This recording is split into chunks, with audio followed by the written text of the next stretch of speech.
الرسول صلى الله عليه وسلم وصل لسن 4 سنين وهو عند السيدة حليمة السعدية في بني سعد، وكان بيخرج مع إخواته في الرضاعة عشان يرعوا الغنم. وكان الغنم اللي بيرعاها الرسول صلى الله عليه وسلم فيها بركة، لدرجة إن بقية الناس كانوا بيعاقبوا الرعيان بتوعهم: انتوا ليه ما بترعوش في المكان اللي بترعى فيه غنم حليمة؟ فكان الرعيان يردوا يقولوا: والله بنرعى معها بس مش عارفين ايه اللي بيحصل.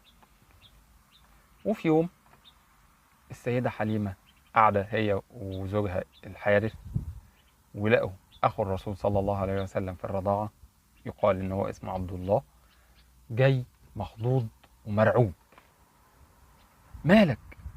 قال لهم: إن أخي القرشي. ماله يا ابني؟